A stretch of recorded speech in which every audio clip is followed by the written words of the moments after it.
আজকে আমি আজহারুলকে বলেছি যে আমি আমার এলাকার খাবারগুলো অনেক বেশি মিস করতেছি, যেমন শাপলা, গাব এগুলা। তো ওকে বলেছি বাজারে গেলে আমার জন্য এগুলা নিয়ে আসিও। তার সাথে সন্ধ্যাবেলা আমরা বাইরে গিয়ে কি কি খেয়েছি সবকিছু নিয়ে থাকছে আজকের ব্লগ। হ্যালো এভরিওয়ান, আসসালামু আলাইকুম। কেমন আছেন সবাই? আশা করছি সবাই ভালো আছেন। আলহামদুলিল্লাহ আমিও অনেক বেশি ভালো আছি।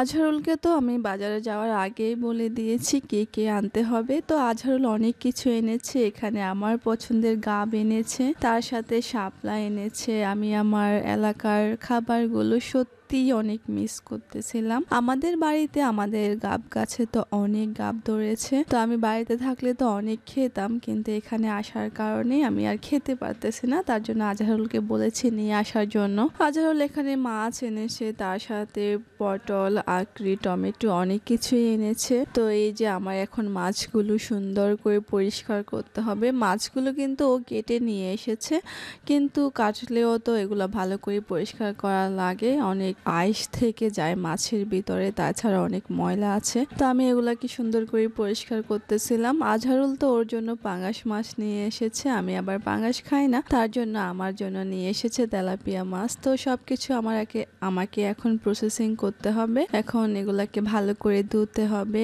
এরপর ফ্রিজে রাখতে হবে, তার সাথে রান্না বান্নাও করতে হবে। আমি তো মাছগুলোকে ভালো করে ধুয়ে নিয়েছি আর ছোট ছোট অনেকগুলো প্যাকেট করে ফ্রিজে রেখে দিয়েছি। যেহেতু আমরা মানুষ দুজনে, তো আমার প্রতিদিন 4-5 পিস করে মাছ রান্না করলে হয়ে যায়। এখানে আমি রান্নাও বসিয়ে দিয়েছি। এখানে আমি পটল, আলু, তার সাথে মাছ, টমেটো দিয়ে রান্না করতেছি। আজকে শুধু এটাই রান্না করব। আমি যখনই কিচেনে কোনো কাজ করতে আসি বা কিছু খেতে আসি বা কিছু রান্না করতে আসি, তখনই বিড়াল এসে হাজির হয়ে যাবে। মানে আমি যাই খাই না কেন ওকে ভাগ দিতে হবে, আমি দেই, এই জন্য ও আমার কাছে আসে। ও অনেক কিউট, কিন্তু ও নেটের জন্য ভিতরে আসতে পারতেছিল না, না হয় কিন্তু ভিতরে চলে আসে। দুপুরে খাওয়া দাওয়া শেষ করেছি আর বিকালবেলা আমি এখন এই যে আমার গাব খেতে বসে গিয়েছি, যেটা আমার অনেক বেশি পছন্দ। আজহারুল কিন্তু খুব একটা পছন্দ করে না।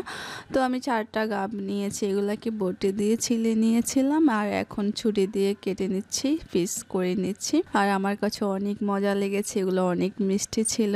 এরপর সন্ধ্যাবেলা আমি রেডি হয়ে গিয়েছি। আজহারুল বলেছে পিৎজা খেতে যাবে, এরপর আমরা চলে এসেছি আর এখানে পিৎজা খেতে চলে এসেছি। এর আগেও আমি এখানকার পিৎজা অনেকবার খেয়েছি। এখানে পিৎজাগুলো অনেক মজা হয়, তার জন্য এখান থেকেই খাই।